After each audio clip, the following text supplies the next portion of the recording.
Hello from our land in Alentejo, Portugal. As you can see behind me, this slope here, it used to be empty and now it is a fruit orchard. And we are super proud of it and happy about it. And today's video, we want to share with you 4 seasons from start to finish of how we turned an empty slope into a fruit orchard. Last autumn, we decided to use this north-facing slope as our canvas to create an orchard. We had planted a peach and apricot tree here a year prior, and this year a bigger vision popped into our heads. We loved the idea of being able to grow an abundance of fruit in our backyard for ourselves, but also to share with neighbors, friends, future generations, and wildlife. We envision our kids walking outside and picking fruit straight off the tree while listening to birdsong and watching butterflies dance around. Knowing how the trees have been cared for and the fact that we can be certain they've not been sprayed with pesticides is really important to us and wraps this image up with peace of mind.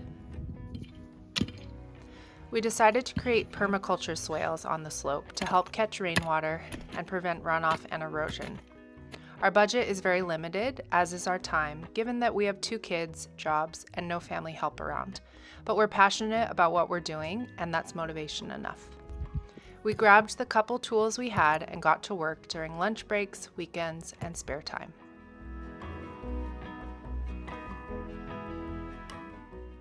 A swale is basically a ditch on contour. It means that you dig a line following the level of the land. So the whole point of the swale is first that when water flows down, when it rains, water is stopped. Because it's on contour, it's stopped. If it was not on contour, of course, water would keep running. The water stops there and has time to infiltrate in the soil. And the second huge advantage of the swale is that it limits erosion. Because you do this, like, it's basically an obstacle for the topsoil on its way down when it rains heavily. So it really limits a lot the erosion you have on the land. We're going to use those swales to plant some trees, in this case some fruit trees. And anytime it's going to rain, the trees are going to benefit from the water infiltrating right by their roots, and also from the topsoil that's gonna, the little bit of the topsoil that's gonna progressively flow into the swale. We marked the swales on contour using an A-frame that we made from wooden scraps and markers made from the giant reeds called canache on our land. Then we dug. We dug, and we dug some more. The hens really loved this part of the process. So the big rocks for now, let's put them just like this.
Okay, so we just finished putting the last marker for the 3rd swale, and what is at the end?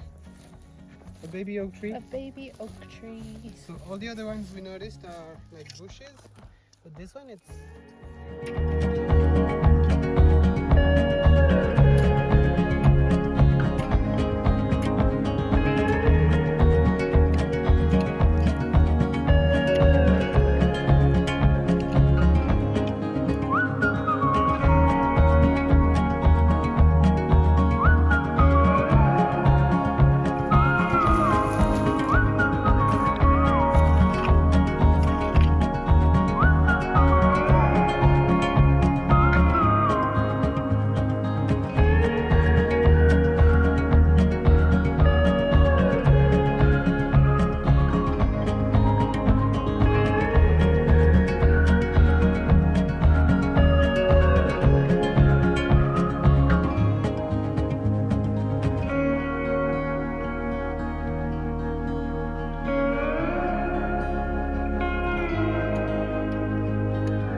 We also added in spillways using the rocks that surfaced during the digging. So this? Yeah, I did that first spillway. It's definitely the lowest part of the swale.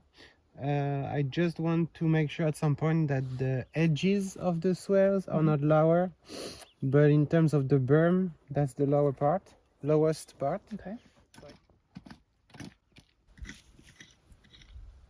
While all of this digging was a lot of work and quite a workout, it was mostly enjoyable given the birdsong and the land around us becoming more and more green and lush.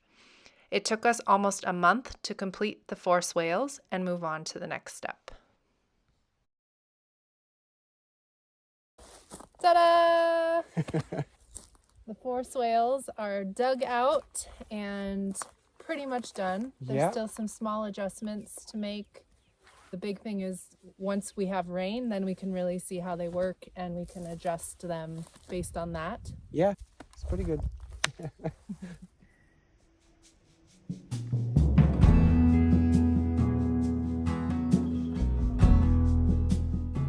As autumn turned into winter, our canvas was now ready for tree planting. The timing was lovely as just after we finished the swales, we had a big rain to see if they worked.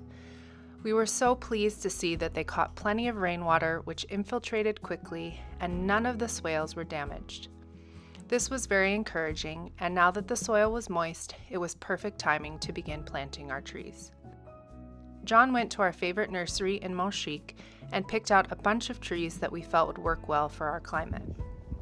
We were able to buy the trees thanks to our Patreon members' monthly support, as well as the income we made from our harvesting rainwater video.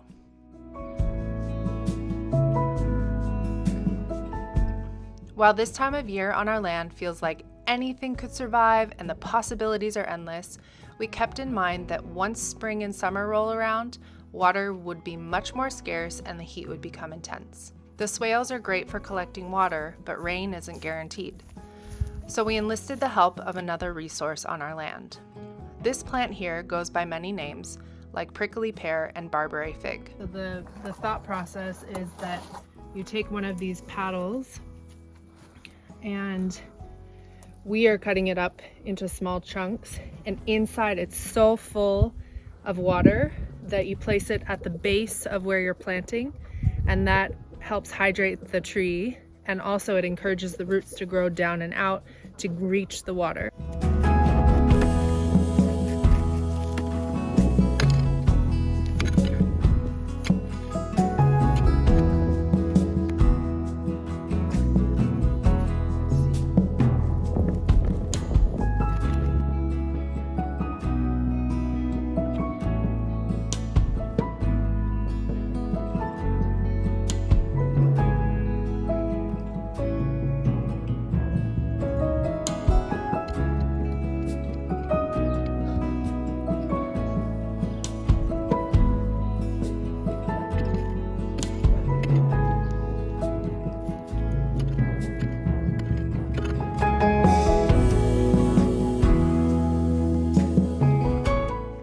right, final tree in the orchard.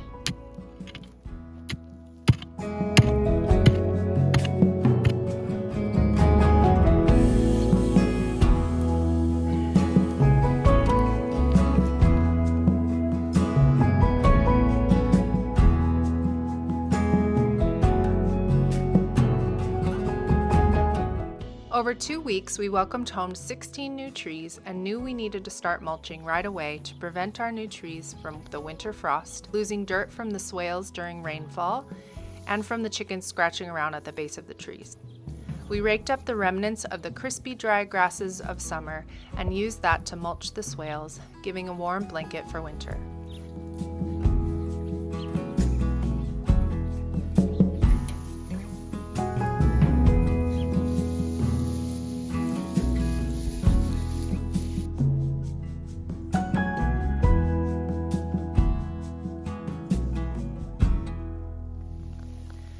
A few days after we finished planting the trees, the rain gave them a nice welcome drink.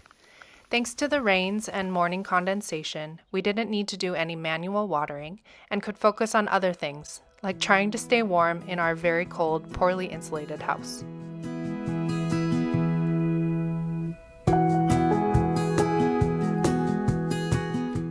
Towards the end of February, we had our first blossoms on the apricot tree, soon followed by more blossoms on the 2 peach trees and 1 other apricot. These blossoms were so amazing to see after a hard winter battling the cold, bronchopneumonia, and some bouts of depression. Finally, spring had sprung. The land was lush and the spring wildflowers began to make their appearances, ushering in hope and joy.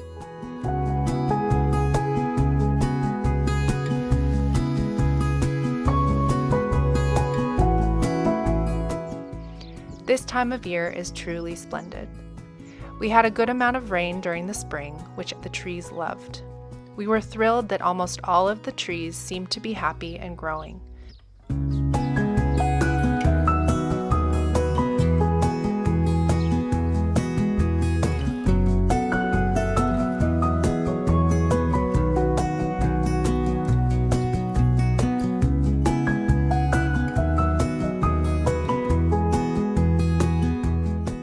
We only had a couple of trees that we weren't quite sure about.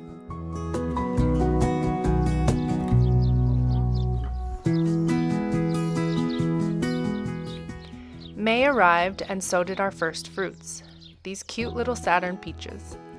It's not uncommon for new trees to not bear fruit during their first year after planting, so we were thrilled to see these and we savored every bite of the 2 that were left after the birds found them. We began to see the hint of summer's golden hues, so we knew that we needed to make a plan of how we were going to irrigate the orchard once the temperatures rose and the rains stopped. The easiest thing to do would be to set up drip irrigation, but we didn't have the budget, and also we want to try to find a way to do it without plastic tubing all over the land. So we decided to pump water from our lake through a long hose to fill the swales from time to time. From what we've learned, making them struggle just a little bit can actually make your trees stronger and more resilient. We looked to the trees for sign that they needed water, and we were surprised that it was only once or twice a month. By late May, it felt and looked like summer. We began June taking a walk to the peach tree that we planted the year before and devouring delicious peaches all together. The magic of eating a juicy peach straight off the tree needs its own word. There's nothing like it.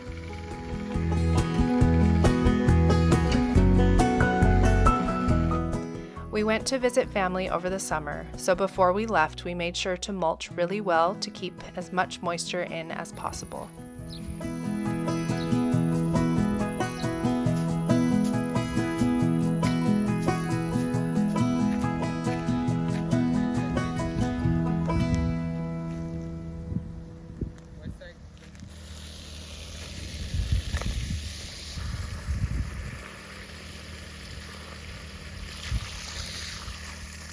We kept the watering plan the same for our neighbor who helped us look after the trees while we were away. We are so grateful for her. We had no idea what we'd come back to, but almost all of the trees survived and were looking happy when we returned. We enjoyed coming back to beautiful sunsets and our best summer veggie garden harvest yet.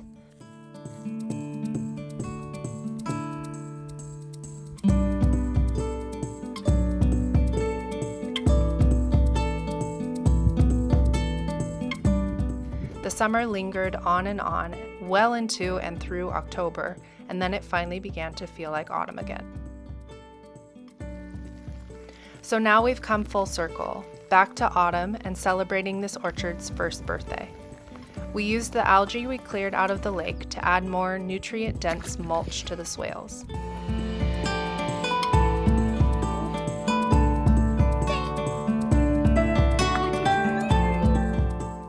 Algae is actually really rich in phosphorus and nitrogen and other stuff. And so we've been putting it in buckets and then taking it to the orchard as mulch. So that's going to decompose, give all these amazing nutrients. It's using a resource that's on our land to feed another part that we're trying to get to flourish.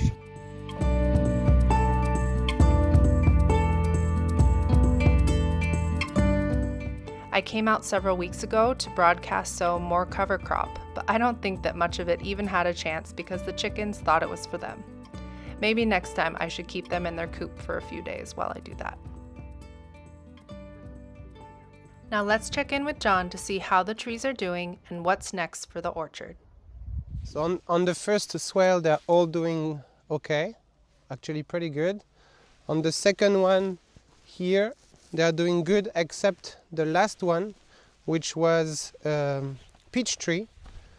And that was a bit of a surprise because when we planted all the trees, this one was the first one to actually show signs of growth, but then quickly died.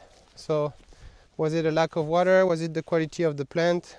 We don't know, but we're gonna replace that probably with apricot. We'll see. Then the most work is gonna be on the third swale, where at the end we have this baby oak tree growing. We want to still leave it, but we'll see. And then here we have a fig tree that died. So this is very surprising because usually fig trees are one of the easiest. So we have a very tall like that fig tree that's growing in our horta. So we're gonna replace it here. We're gonna put it here. Then we have this khaki persimmon tree, which died as well. And khaki persimmon is the most challenging fruit tree for us so far. We've tried, I think, 4 or 5 trees.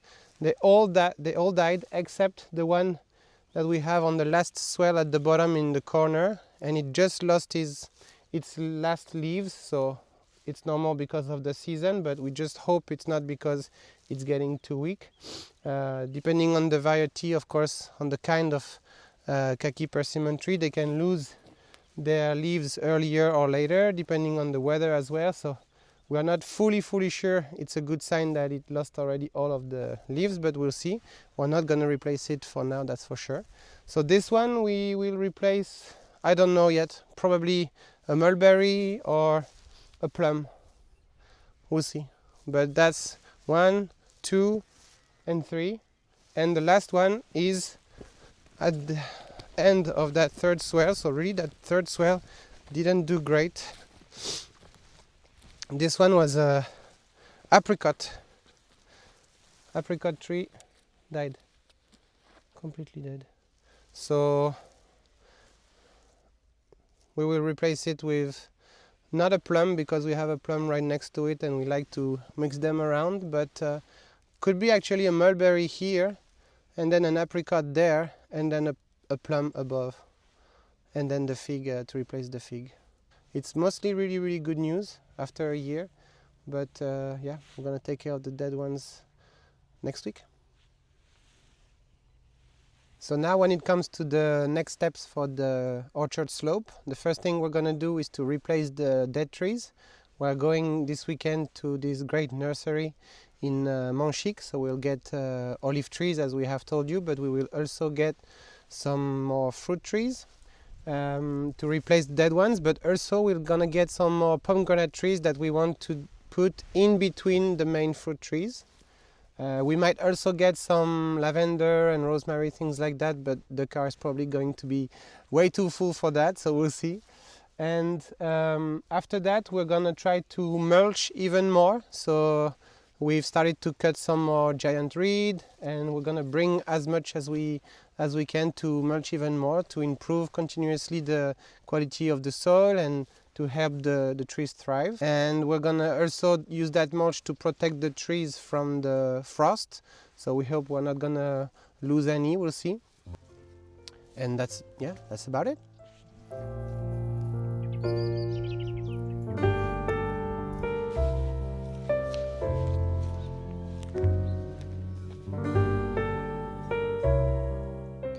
Thank you so much for following along with us through 4 seasons in our family's orchard. Take good care and see you next time.